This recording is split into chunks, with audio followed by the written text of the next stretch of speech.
அண்மை செய்தி. உடல் பருமன் சிகிச்சையின் போது புதுச்சேரி இளைஞர் ஹேமச்சந்திரன் உயிரிழந்த விவகாரம் தொடர்பாக தகவல் வெளியாகியுள்ளது. தாம்பரம் டிபி ஜெயின் மருத்துவமனையை தற்காலிகமாக மூடவும் சுகாதாரத்துறை உத்தரவு பிறப்பித்துள்ளது. இதுகுறித்தான மேலும் விவரங்களை செய்தியாளர் வினோத் வழங்க கேட்கலாம். வினோத், வணக்கம். தகவல்களை பகிரலாம். புதுவை மாநிலத்தைச் சேர்ந்த ஹேமச்சந்திரன் என்ற இளைஞர் உடல் எடையை குறைப்பதற்காக சென்னை தாம்பரத்தில் இருக்கக்கூடிய டிபி ஜெயின் என்ற தனியார் மருத்துவமனையில் அனுமதிக்கப்பட்டு தொடர் எடை குறைப்பு காரணமாக சிகிச்சை பெற்று வந்ததின் காரணமாக அவர் திடீரென உயிரிழந்த சம்பவம் பெரும் துயரத்தையும் அச்சத்தையும் ஏற்படுத்தியது.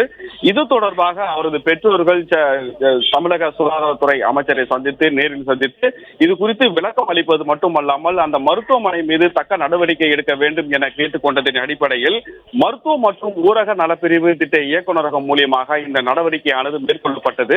தாம்பரத்தில் அமைந்திருக்கக்கூடிய டிபி ஜெயின் மருத்துவமனையில் தேவையான உபகரணங்கள் உள்ளனவா, இது போன்ற எடை குறைப்பு சம்பந்தமான என்னென்ன விதமான அவருக்கு சிகிச்சை அளிக்கப்பட்டது என்பது குறித்து முழுமையான ஆய்வு நடத்திய குழுவினர் தந்த அறிக்கையின் அடிப்படையில் அந்த மருத்துவமனையில் தேவையான உபகரணங்கள், கை தேர்ந்த மருத்துவர்கள், அறுவை சிகிச்சை செய்வதற்கான மருத்துவர்கள் இல்லை என்பது மட்டுமல்ல, அது மருத்துவமனை ஒரு தரம் குறைந்ததாகவும் இருப்பதாகவும் அந்த ஆய்வு அறிக்கையில் தெரிய வந்திருக்கக்கூடிய நிலையில் இந்த மருத்துவமனையை தற்காலிகமாக மூடுவதற்கு தமிழக சுகாதாரத்துறை உத்தரவிட்டிருக்கக்கூடிய நிலையில் தற்போது அந்த மருத்துவமனை மூடப்பட்டிருக்கிறது.